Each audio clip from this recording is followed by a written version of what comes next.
Panel is still fired up about this sex spreadsheet. You wanted to say something. Well, no, we started, for some reason we went from the spreadsheet to 50 Shades of Grey. And I said, first of all, I read the first book. Woo! And I want every minute back I spent on that piece of crap. I didn't think I was. Did your wife read it? She read it, and I said, how can you read this garbage about an abusive pedophile who enslaves this woman? Didn't you say that he was abused? And he was abused by his business partner. It's the sickest relationship I've ever. Like this is all glorified. I was like, this is a good thing. You like the Jason? I'm going to show you something.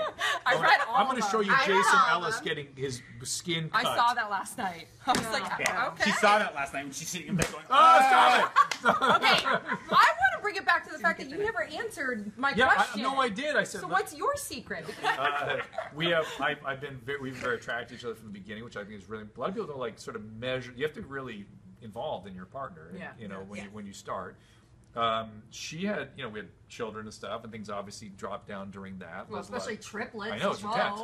But we still managed to keep it going through. And she had hormonal issues, and it was really important in our relationship that she solved that. And when she did, things were like better than ever. Ooh, so that's kind of why I. And you always have open communication. It seems like there's never a problem that way. Anniversary this week. I was reading something recently that said 80% of American couples have sex 2 to 3 times a month. That's bizarre. Wow. So I feel like we need to work in that area. You know, you watch movies, you see shows, you always hear men joking about how when you get married, you don't have sex anymore. Yeah. Right. You know, and like I said, I feel like when the sex is good, women want it. well, Layla's right. How long have you been married? I've been married 7 years. Okay, But Layla's brought up something, though, I don't think he gets enough credit. And I was that way in my first marriage. It's that I think there's a preconceived notion for a lot of men in America that that's how marriage is supposed to be. That's right. That you're going to get married and that you have to beg your wife for sex and she's not going to give it to you. What did you say last night about what's a way to kill libido in a woman? What's a food that will No, yeah, you want to give a woman a food that makes sure she never gives you a blowjob. It's wedding cake.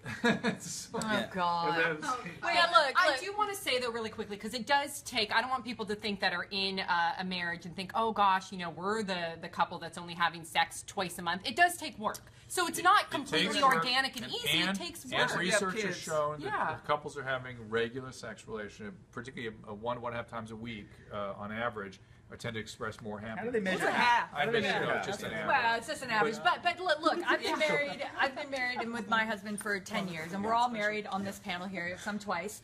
But I think, look, it's not all fun and games. Sure, you're like bunnies when you are together before you get married, and then you get married, and then, life takes over and you've got obligations. And sure, I had a baby and things dropped down after that, but then, I think... now you're a pig. It's totally, man. My husband can't even leave the house and I'm laying on him. No, but really, I read this story, and you probably know this, Dr. Drew. They say that even if you don't feel like it, you should try. Do it, and then once you sort of get past that, like, oh, okay, well, just start kissing and start feeling, get naked, and then all of a sudden you're into it, and then you feel great. That's a good analogy. You just have to get past that point. For women. But even if you don't feel great, you still have to do it. That is directed at women. So when Layla says if it's good, you want it, but what men and women call good is different. Well, you should have figured that out before you got married. When we don't feel like it. Before I get married. It's when we don't feel like it. Leanne said, even when you don't feel like it, you do it anyway, and hopefully it'll get... The same thing goes when, a lot of times, I don't want to have a conversation with my wife, but I do it anyway. No, I'm being dead serious. Like, there's a lot of times that you get home from work, and my wife says, I really want to talk to you about something, and I'm thinking to myself, well, this is going to suck. But I love my wife, and I know that she needs my my focused attention, and that pays off dividends the opposite way. I mean, that kind of builds up credibility for me when it comes to... that's the physical stuff. And look, you're married. I mean, let's face it, sex is... You think of sex as part of marriage, so it's not like you should be begging for it that. I mean, sure, there are times that, look, I have a headache, and I really do. Just leave me alone. I don't feel like it tonight or whatever, but you're not going to get mad. You're just going to get back on the horse tomorrow and try it again. But, this obviously seems like there's underlying issues emotionally. They can't communicate. They're angry. All right, well, you guys have been commenting up a storm about this, so keep it coming and vote in our poll. Keep it coming. Hey!